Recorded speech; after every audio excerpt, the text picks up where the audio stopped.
আমি একজন প্রবাসী, হাত জোর করে অনুরোধ করব এই ভিডিওটি যারা দেখবেন সবাই শেয়ার করে দিবেন। বাংলাদেশে একজন প্রবাসী যদি 60 দিনের উপরে ছুটিতে থাকে তাদের ইউজ করা ফোন নাকি রেজিস্ট্রেশন করতে হবে। এটি কি মগের মুলুক পাইছেন?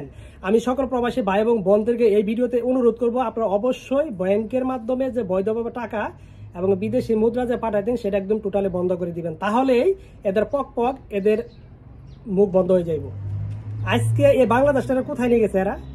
এরা প্রবাসীদের সাথে গাদ্দারি করছে, বাংলাদেশের মানুষের সাথে গাদ্দারি করছে। এরা যে আইনটা করছে, এই আইন কি কোনো দেশে এরকম কোন আইন চালু আছে? যদি থাকতো তাহলে আমরা এটা মাথা পেতে নিতাম। আর ফোন ব্যবহার করবো না কি ব্যবহার করবো এটা আমাদের ব্যক্তিগত ব্যাপার। প্রবাসীরা এত কষ্ট করে ইনকাম করে দেশের অর্থনীতি তারা সচ্ছল রাখে এবং অর্থনীতি চাকা ঘুরায় রাখে।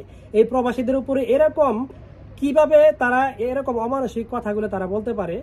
এই কথার তীব্র প্রতিবাদ এবং নিন্দা জানাই। সকল প্রবাসীদের অনুরোধ করবো, যারা যে যেখান থেকে ভিডিওটা দেখবেন শেয়ার করবেন। আর এর মুখে যে কথাগুলো কয়, যে কিছুদিন আগে একটা কথা বলছে, আমি যদি কোনো উপদেষ্টা, আমি যদি ঊর্ধ্বতন কর্মকর্তার কোনো দায়িত্ব আমি পাইতাম তাহলে আমি প্রবাসীদের রক্তের সাথে মিশে যাইতাম।